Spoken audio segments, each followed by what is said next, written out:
Langkah penuh teka-teki. Bobby Fischer versus Boris Spassky World Championship 1972.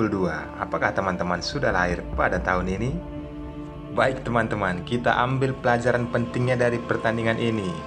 Saya rasa jurus yang dikeluarkan oleh salah satu dari pemain sudah jarang ditemukan pada pertandingan masa kini. Langsung saja, Bobby Fischer memegang bidak putih dan Boris Spassky memegang bidak hitam.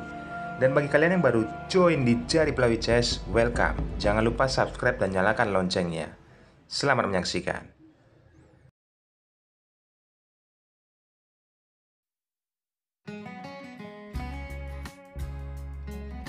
Bobby Fischer memulai dengan pion C 2 langkah dan Boris Spassky membalas pion E 1 langkah.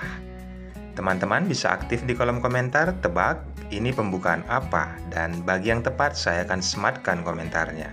Baik, kita lanjut. Setelah hitam menaikkan pion D 2 langkah dan mengajak pertukaran, tetapi putih mengabaikannya sementara. Lebih menaikkan pion D 2 langkah kembali. Terlihat di sini ada hambatan di jalur center teman-teman dan membiarkan posisi pion C. Setelah hitam menaikkan kuda ke F6, lalu putih juga melakukan hal yang sama, menaikkan kuda ke C3. Langkah selanjutnya, Boris menaikkan gajah ke E7, persiapan rokade pendek. Lalu putih juga mengeluarkan gajahnya dan mengancam posisi kuda. Putih melihat ada peluang memakan pion yang ada di C4, tetapi itu hanya sementara. Dia mengabaikannya, dia melakukan rokade pendek. Karena apabila itu dimakan, nantinya akan dimakan juga oleh gajah petak putih. Putih menaikkan pion E 1 langkah, dan hitam melihat gajah sangat tidak nyaman berada di G5. Maka dari itu, dia menaikkan posisi pion H dan mengancam gajah. Dengan kondisi seperti ini, gajah tidak punya banyak pilihan, dan dia mundur, tidak melakukan pertukaran, teman-teman. Next, hitam menaikkan pion B 1 langkah, persiapan gajah akan menempatkan ke B7, tetapi melihat kondisi ya teman-teman. Setelah putih memukul pion, melakukan pertukaran di lini center, maka dengan jelas pion dipukul dengan kuda dan terjadilah pertukaran perwira yang disepakati oleh kedua pemain. Setelah menteri pukul gajah, kondisi ini langsung dimampatkan oleh Bobby Fischer, langsung penyederhanaan permainan. Setelah hitam pukul kuda dengan pion, lalu putih menggeser benteng ke jalur C, jelas terlihat agar menguasai petak C ya teman-teman. Lalu hitam menaikkan gajahnya ke E6, kenapa tidak ke B7? Karena posisi diagonalnya sudah terhambat oleh pion yang ada di D5 ya teman-teman. Dan penempatan sekarang itu lebih leluasa kondisi gajah petak putih yang dimiliki hitam. Setelah putih menaikkan menteri ke A4, lalu hitam melakukan langkah atraktif, menutup pergerakan dan sekaligus juga mengajak pertukaran di lini C dan D oleh pion. Putih memundurkan menteri ke A3, jelas terlihat mengancam posisi pion yang ada di C5 karena menteri yang dimiliki oleh hitam tidak terjaga oleh apapun. Maka dari itu benteng bergeser dan melindungi pion yang ada di C5. Putih mengaktifkan kembali gajahnya dan persiapan juga untuk rokade pendek. Dan apabila kita mengamati dengan kondisi seperti ini sangatlah tidak nyaman. Walaupun terlihat pion mengancam gajah, tetapi itu tidak bisa dimakan teman-teman, makanya diabaikan sementara oleh putih. Bobby Fischer memukul pion dengan pion, lalu dibalas oleh Boris memukul pion dengan pion juga. Kondisi ini menciptakan putih melakukan rokade sayap raja dan hitam menaikkan benteng ke A7 dengan catatan kondisi gajah sudah terancam. Maka dari itu gajah dipukul mundur dan ke E2. Melihat langkah ini, hitam melakukan pengaktifan kembali perwiranya menaikkan kuda ke D7. Lalu putih memanfaatkan situasi. Melihat pergerakan kuda tersebut sudah menghambat jalur benteng ke gajah dan jalur menteri ke benteng. Langkah yang kurang baik ya teman-teman yang dilakukan oleh hitam apabila kita mempelajarinya. Setelah kuda naik dan lagi-lagi itu tidak bisa dimakan oleh pion karena posisi menteri tidak terjaga. Hitam menurunkan menterinya ke E8 dan putih membuat langkah sedikit brutal, melakukan pertukaran, penyederhanaan permainan, tetapi kondisi seperti ini, pion lemah yang ada di E6 dimiliki hitam, itu dimanfaatkan langsung oleh Bobby Fischer. Dengan langkah, teman-teman bisa perhatikan, mulai menghancurkan lini center, menaikkan pion E 1 langkah. Lalu hitam tidak meresponnya, lebih menaikkan pion D satu langkah.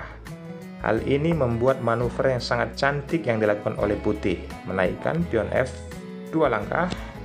Dan teman-teman perhatikan pergerakan menteri yang akan dilakukan oleh putih.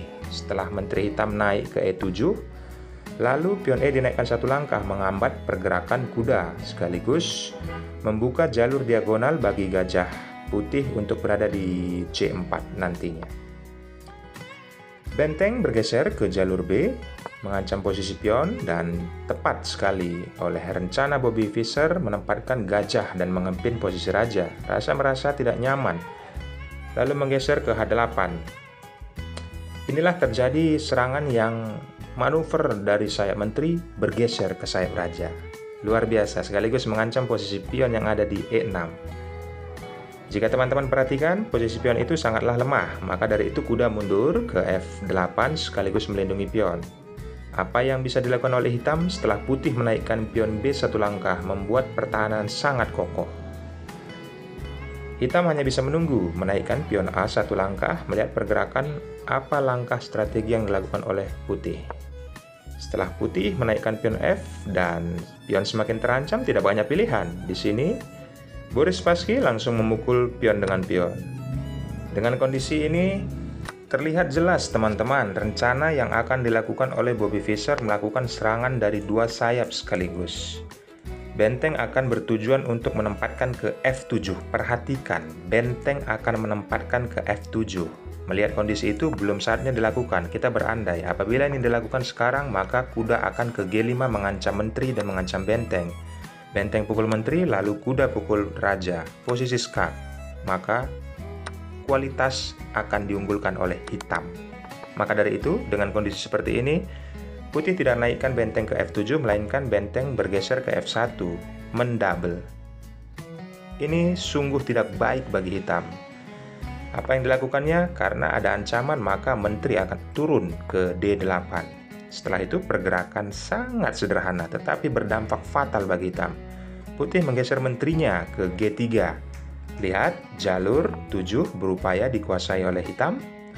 Apabila teman-teman perhatikan, setelah pion H naik 2 langkah, menghambat pergerakan kuda. Dengan kondisi seperti ini, benteng naik ke B untuk menjaga posisi jalur 7. Nah, setelah putih menaikkan pion E1 langkah untuk penempatan menteri putih ke E5. Itu tujuan Bobby Fischer, teman-teman. Kita harus pahami. Lagi-lagi, hitam hanya bisa menunggu serangan yang dilakukan karena sudah jelas ya, posisi pion yang ada di B3 sudah terikat dengan gajah petak putih yang dimiliki putih. Maka dari itu, jelas hitam hanya bisa bertahan. Kita bisa melihat beberapa langkah ke depannya, menteri bergeser ke E8, lalu setelah pion naik, membuat pertahanan semakin kokoh lagi. Dan hitam tetap melakukan menteri, bergeser ke kiri dan ke kanan. Putih menaikkan benteng, lagi-lagi menteri bergeser ke E8, lalu benteng naik ke F3. Bobby Fischer melakukan langkah kejutan, menggeser serangan, pemindahan gajah ke D3 untuk mengambil laju diagonal menuju H7. Lihat, setelah menteri bergabung dengan benteng posisi E, lalu menteri putih menurunkan ke E4, ancaman kepada kuda.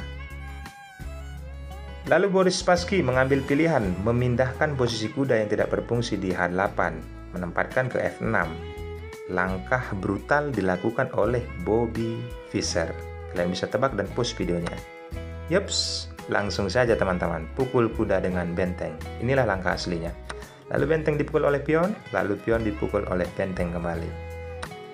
Kondisi yang sangat rumit karena posisi benteng hitam sudah tidak bisa bergerak ya. Apalagi di sini ada ancaman skak dan pion juga tidak bisa diselamatkan. Raja bergeser, lalu putih mengepin posisi raja, gajah ke C4. Ada ancaman skak, lalu raja bergeser kembali, dan jelas menteri mengambil posisi ke F4. Langkah pakuan terjadi. Dengan langkah ini, Boris Spassky menyerah. Karena apabila teman-teman mengamati dan berpikir, mengimajinasikan langkah berikutnya, apabila raja bergeser, maka ada ancaman skakmat nantinya. Tak berandai apabila raja ke G8. Jelas, benteng memukul pion. Apa langkah hitam selanjutnya untuk mengamankan raja? Tidak ada. Kalaupun ada, yaitu pengorbanan menteri. Mustahil bagi Boris Spassky untuk bisa melanjutkan permainan dengan kondisi menteri akan dikorbankan. Kekuatan gajah yang dimiliki oleh putih itu sangat keras. Dia mengepin posisi raja, maka benteng tidak dapat bergeser. Itu sebabnya Boris Spassky menyerah. Ambil pelajaran pentingnya teman-teman, dan dukung terus channel ini agar bisa memberikan pertandingan-pertandingan yang berkelas, dan saya akan menganalisis jalannya pertandingan sesederhana mungkin agar kalian mudah mendapatkan ilmunya.